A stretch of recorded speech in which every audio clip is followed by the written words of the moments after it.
Welcome to a special edition of the DarshanTalks podcast. I'm Darshan Kulkarni, the host, and I'm followed with my guest host, Kate Woods. We're going to cover the following: murder of the United Healthcare CEO, impact on healthcare companies and the possible solutions, drug pricing, the appointment of RFK Jr., AI versus a human touch in healthcare, enhancing AI quality, metrics in the pharmacy industry, selling to VCs and PE companies, and finally, who are the gatekeepers shaping healthcare? Let's get into it. I'm Kate Woods, guest host of Darshan Talks, here with my good friend, Darshan Kulkarni. We're going to spend today talking about interesting events in healthcare, current topics. The most current topic is shooting the CEO of United Healthcare. What is your take? I mean, I found it incredibly disturbing when I got the initial feed on my phone, and I think it's grown more troublesome throughout the past 24, 36 hours when you see the feedback online. Yes. I think that tells you more about where we are at as a society than it tells you about anything anyone thinks about this man. Personally, I think some really disturbing comments specific to a human being assassinated in Midtown Manhattan. But I think that we should all, especially healthcare professionals, be thinking about what this means. We've been talking about a broken healthcare system since probably before either you or I were even born, and we still haven't fixed it. It's incredibly more and more expensive every day. Question is, what does this do for CEOs in companies that are not well-liked? Do they go, am I a target now? Because you're now betting your life. What it will do is have them increase security and pay for that instead of saying, well, wait a minute, how am I playing? How am I a player in the system? And what authority do I have? And how can I use it to change? Again, so complicated because I cannot think of any circumstance where it is okay to assassinate a person who is doing their job. But let's talk solutions. Yeah. The one solution, and I think Trump's come in and he's like, I want to change the system. He's been looking for at least now 2 terms for something to replace Obamacare.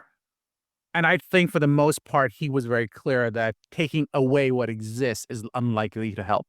Yeah. Because as someone who has my own business, someone putting in pre-existing conditions back in would be problematic. Someone saying there's a lifetime cap would be problematic. And the only way this all works financially is if everyone's required to get health insurance, which makes sense. Because the first thing they removed when they passed the Affordable Care Act, I don't know if you remember, that was one of the first pieces of the legislation that was contested at the Supreme Court. Yeah. The individual mandate. And they went, Exactly right. no. Right.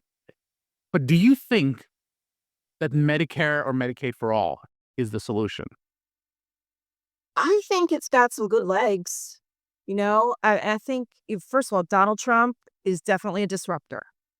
And clearly, a majority of the voting citizenry said, we're here for it. Right. So it'll be an interesting 4 years, and some good may come of it. But everyone wants disruption until it's their thing, So I don't see Medicare for 65 and older going away. Right. So therefore, logically, well, what's a way to play in the system? And we never just completely destroy what's there. We build on top of it. I think there's some good benefits to Medicare for all. Devil's in the details. You're almost leaning Medicaid for all over Medicare for all, for lack of a better term. Yeah, but that was also tried under the Affordable Care Act, right? And my knowledge and experience tells me part of the problem is that American consumers subsidize the rest of the world's use of those very same drugs.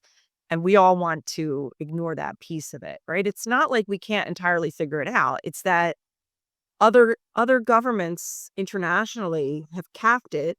And so pharma is coming and saying, Someone's got to pay for it. We'll get it in America. The drug costs $2,000 here, but it costs $100 there.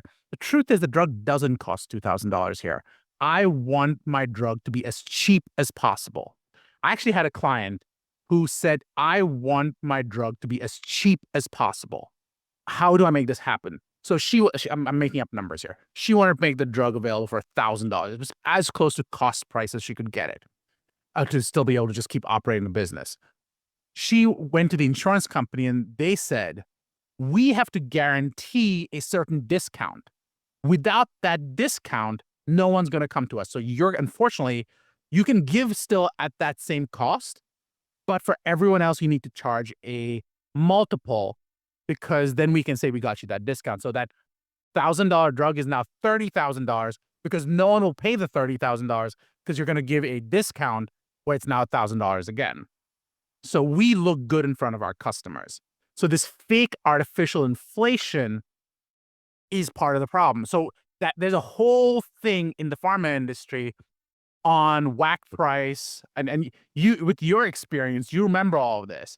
WAC versus AW versus AWP. Exactly. Cage. Exactly right. So that's the whole game, right? The other element, I think, is an element of risk. And no one wants to pay for this, which is everyone talks about, oh, what is the cost of bringing a drug to market? And everyone goes, it took you $3,000. Sorry, $3 million, $30 million, $300 million to do all the trials. That's what the cost of the drug is. That's what, except I had to buy 50 drugs for one of those to succeed. Someone's got to still pay for those things. Where does that come from? And everyone goes, well, the government pays for it. No, I just have to pay the government. The government is just another payer in that scenario. And it all comes back down to, right, the American consumer. And are you wearing your consumer hat or your taxpayer hat? So the money all comes back to the same finite population. And I think the key is I have a solution for this. And my solution is, and I've said this for years, my solution is de-risk the problem. And in exchange for de-risking the problem, put price caps. Don't make me take all the risk and then put a price cap on it. That's not fair. Yeah. But if you tell me, you know what, up to phase 3, I'm making up a scenario, up to phase 3 studies, we as the government will pay for this. And in exchange, or phase 1 studies, or whatever we decide is the appropriate thing. For phase 1 studies, you have to cap it at X multiple. Phase 2 studies, you have to cap it at X or Y multiple. But by doing that, you de-risk the problem for me. I'm willing to take those risks. And in exchange, you get a price cap so I can come to market better. But no one really takes that on. What do you think of the selection of RFK Jr.? At first blush, I don't think he knows his ass from his tail. He's only seen the worst of the healthcare system. So he only sees the worst in the healthcare system. So if we're just playing the game of how do we fix the health system today, and it's much too expensive, where's that opportunity? Where do you see that innovation? Well, I think we need to possibly start thinking about things. The idea of adaptive clinical trials is you don't actually just do phase 1 studies, then do phase 2 studies, then do phase 3 studies. With drugs like in cancer drugs, you're kind of going, we don't have that kind of time. We're trying to save lives here. So what you do is you basically chart out the entire course. And if this happens, then this happens. If this happens, then this happens. You literally start iterating so quickly that you already have the plan for the next X amount of time, and you can get to the end quicker. The result will be speed to market. You then layer that on with having CMS and FDA coordinate, because it makes no sense for CMS to independently do things and FDA to independently do things. If you cannot pay for the drug, why does the drug exist? And that's what Europe does. Europe basically comes out and says, is NICE going to pay for this thing? If not, why the hell are we pursuing this? Why are we doing it? Because they're working together. We're probably a little bit more siloed into fiefdoms, perhaps. Exactly. Yeah. You take CDC, you take NIH, you take a couple of these other organizations. Do they all need to be separate? Can those systems be pulled together? And I'm not sure I'm a fan of DOGE, which just says I'm going to eliminate entire departments. But I am a fan of going, are there systems that can be collaborated more significantly than they are? And I just put out we have a chat GPT for clinical trials. Please don't get rid of us. Technology allows us to increase work output, but it doesn't increase time. Time is finite. Well, at least the way we consider it and think about it. And so people get into habits of, oh, the system, I'll use AI to chart the notes faster and better. But do you begin to become blind to the changes that you need to make?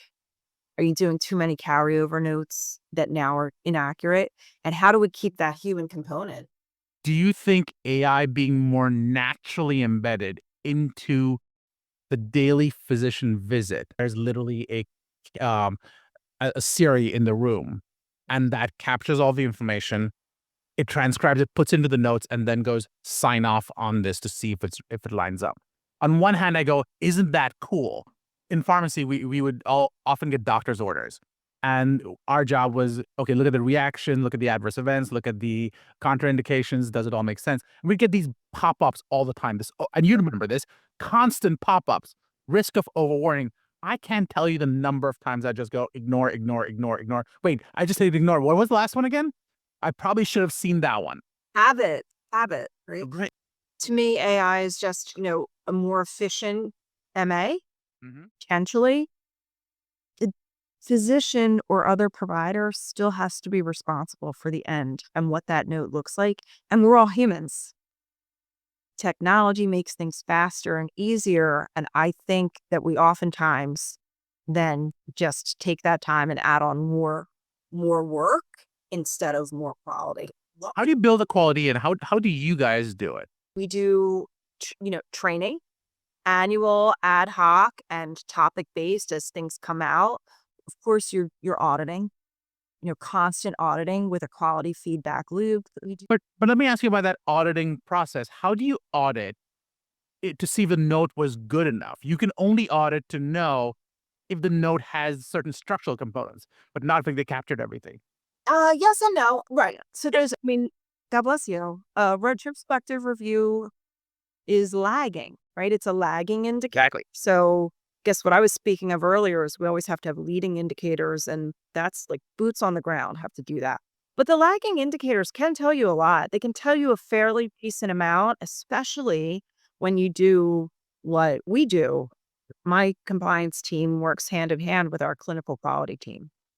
So when you have those other providers who are experienced in it, yeah, you can look at the E&M, you can look at the diagnosis, you can look at all of those things, and you can look at the notes that were written that are associated with those, and you can tell a lot. But you're right, it's lagging and it's not perfect. So the question becomes, where do you put it up front? No one likes metrics, and the metrics in the pharmacy industry have been very interesting.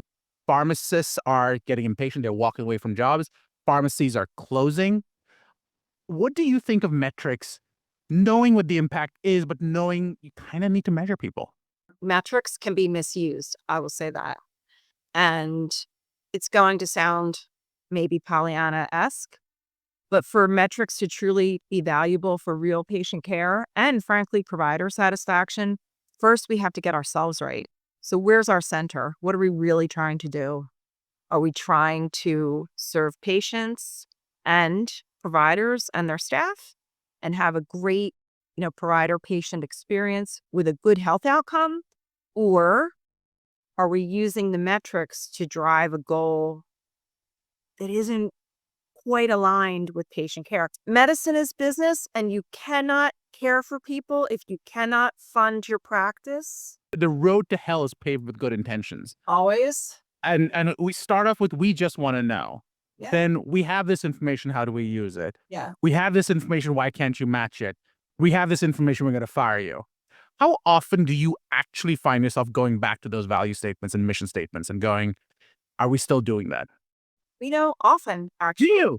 That's interesting. I will say I do, in my experience, believe that people go into the field because it is a caring field, even though it is a business. It really is about people. And the CEOs I have tended to work with are either doctors or doctors of pharmacy. So they're not just businessmen, although they're great ones, or women. So one, they care about people. That's how they picked healthcare in the first place. But two, it's them. It's their company. And I have found with entrepreneurial CEOs, there's not really a distinction between who they are individually and the company they've created. And so the mission's incredibly important to them. The fundamentals are incredibly important to them. The vision is incredibly important. So we retain a focus on it. These same CEOs, I know from your experience, then sell out to PE companies, to VC companies. How does that change? I've worked in PE backed companies. They're not the boogeyman that some people want to make them. They are no better or worse than nonprofit health systems or nonprofit insurance companies. Those are legal entity structures.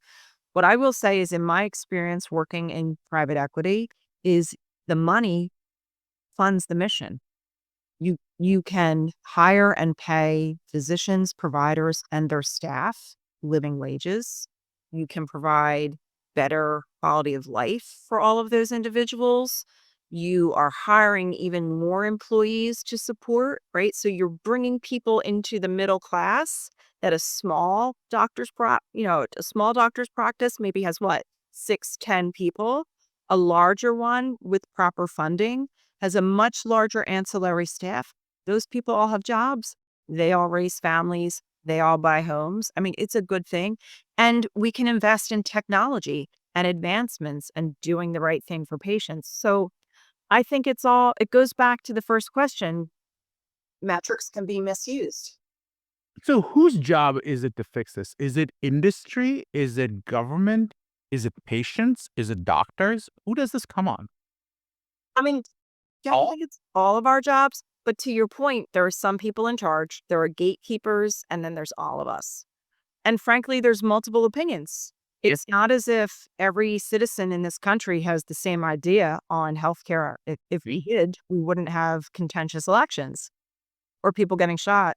I do think the leaders in industries, and it's across the board, it's not just insurance companies, it's health systems, medical practices. We all have a role to play in how we fix it. The government spends a lot of money on healthcare. It subsidizes a lot of healthcare. Subsidize healthy eating. Subsidize healthy housing. We're going to do this again, hopefully in a week or two. Any parting words as the host? As the host, thank you, I would say, for letting me host. My parting words would be, we can't give up. It's a complicated problem. It's complex and it's growing more and more expensive. But there is an answer. We can figure it out, and we should look at it in disruptive ways. And I will say some disruption is not technology driven, it's human driven. And we have to remember that we're going to have to solve some of these problems ourselves.